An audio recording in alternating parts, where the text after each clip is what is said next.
Naghahanap ka ba ng tamang recipe sa iyong kutsinta na makinis at makunat kahit walang kasaba starch at lihiya? Pwes, ito na ang recipe na para sa iyo, kaya tara na at gawin na natin. Sundan nyo lang ako step by step. Madali lang itong gawin at simplihan lang natin ang mga sangkap. At tiyak masatisfy ko ang iyong cravings. At syempre, pwede rin itong pagkakitaan. Kaya ano pa hinintay nyo? Simulan na natin!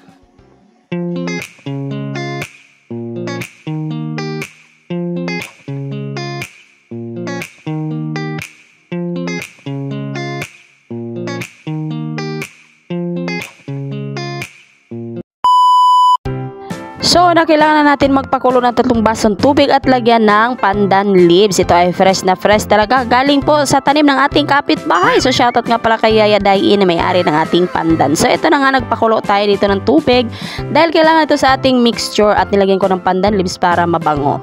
Pakuluan lang ito within 1 minute at hanguin at palamigin until warm. So, habang pinapalamig natin ang pandan water, gagawa muna tayo ng lihiya substitute dahil naubusan nga ako dito sa bahay. So, maglagay lang ng 1 basong tubig sa kaldero at lagyan ng 1 kutsarita ng baking soda. Haluin mo ng mabuti para matunaw at pakuluan natin within 1 minute. At ayan na nga, kumulo na po ang ating tubig na may baking soda. Halo-haluin na po muna natin itong mabuti bago natin ito hanguin.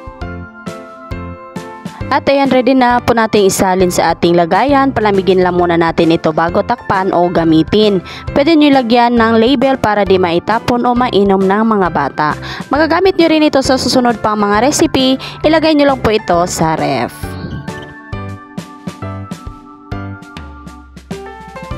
So, gagawa na tayo ng kutsinta. Sa 3 cups na pandan water, maglagay lang ng 1 cup brown sugar. At dahil wala po akong atswete, naglagay po ako ng 1 pack ng artificial food color orange. So, this is optional po. Pwede rin namang walang kulay ang ating kutsinta dahil meron naman tayong ginamit na brown sugar. Naglagay lamang po ako dito para maging matingkad at kaakit-akit din sa ating mga mamimili. Tunawin lamang po natin itong mabuti para matunaw ang ating asukal at ang ating food color. So next, kailangan natin maglagay ng 2 cups ng all-purpose flour. Haluin lamang po mabuti hanggang sa mawala yung buo-buo. Mas maigi na gamitan ito ng wire whisk para mapadali ang inyong paghahalo. And then lagyan natin ng 1 tablespoon ng lihiya substitute at halo-haloin lamang din pong mabuti hanggang sa mag-well combine.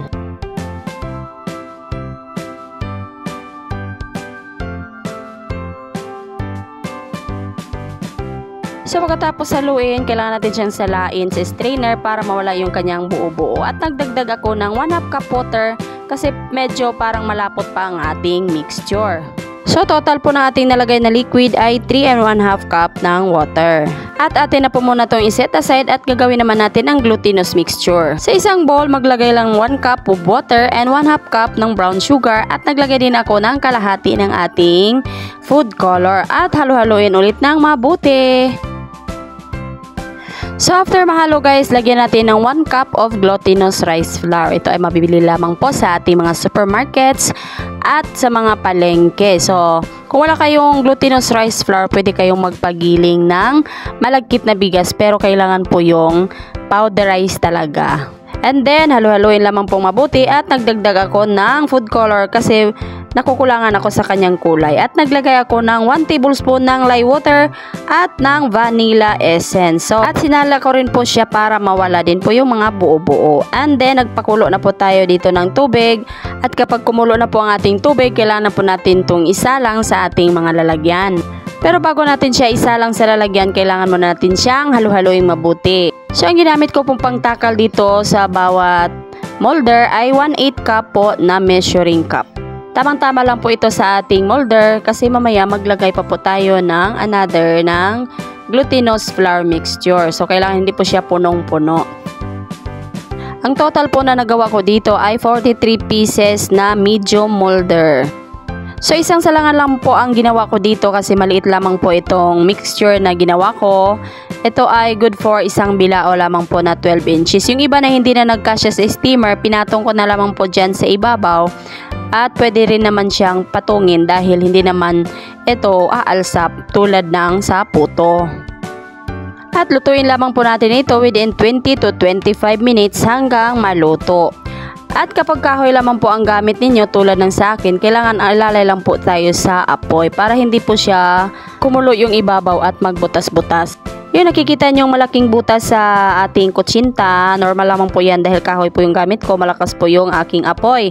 So huwag po kayo mag-alala, lagyan pa po natin yan ng glutinous mixture. So ang ginamit ko dito ay 1/2 tablespoon ng glutinous mixture. So ito po yung nagpapakunat ng ating kutsinta.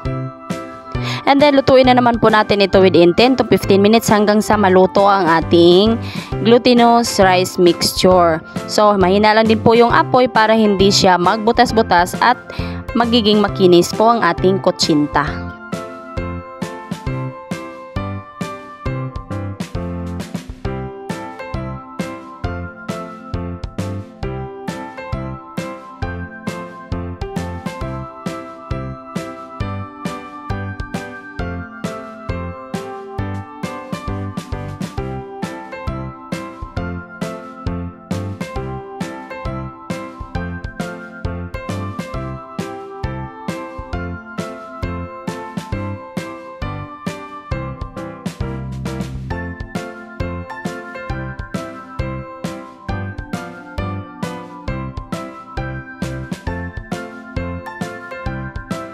And then, ito na ang ating bagong luto na kutsinta. So, palamigin po muna natin siya bago natin siya i-unmold. So, kayo na po bahala kung saan nyo po gusto ilagay yung inyong kakanin. Pero sa akin, mas prefer ko po itong sa bilao kasi mas presentable po siya tingnan. Mas maganda po siyang pagkakasalansan. At kayo na rin ang pumili kung ano yung mas prefer ninyo na pang toppings. Yung iba, gumamit po sila ng budbod or pwede rin gumamit ng fresh grated coconut at pwede rin namang cheese. Yung iba ay naglalagay po ng dulce de leche or yema dip para po sa kanilang kutsinta. Pero mag-adjust na rin kayo sa inyong sweetness sa inyong kutsinta para naman hindi mag-diabetes yung inyong mga customer.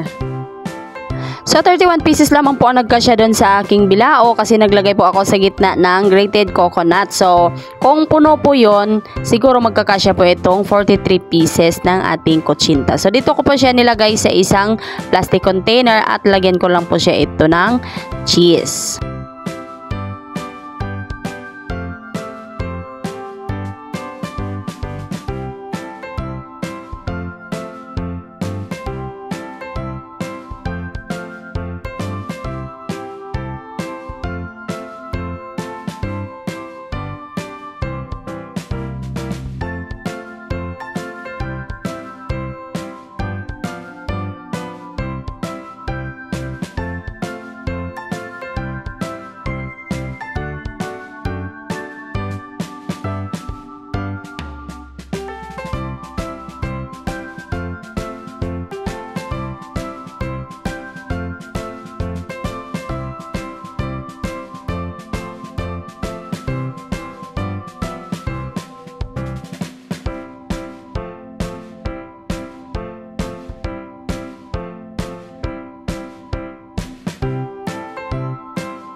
So ayan, ito na po ang ating finished product. So tapos na po natin silang isalansan sa ating bilao, 'di ba? Napakaganda, napaka-presentable niya tingnan at napakatingkad ng kanyang kulay. Tingnan niyo naman ang kinis-kinis at napaka-shiny. O 'di ba, mas madali lamang po siyang gawin at napakadali rin po ng kanyang mga sangkap. So bago ang lahat, bago tayo magtapos, kailangan mag-taste test tayo. Tingnan niyo naman, napakakunat talaga. Ayaw niyang matanggal sa ating tinidor. So, ano pang hinihintay nyo? Subukan nyo na rin po itong recipe natin. I'm sure hindi kayo mabibitin dito. So, hanggang sa muli, ito ay magpapasalamat lamang po ako sa inyong panonood ngayon sa ating bagong ibinahagi na recipe. Ito ay kutsinta lamang po pero napakasarap na kutsinta. So, hanggang sa muli, itong muli ay si Rakiterang Inday at nagsasabing bye-bye!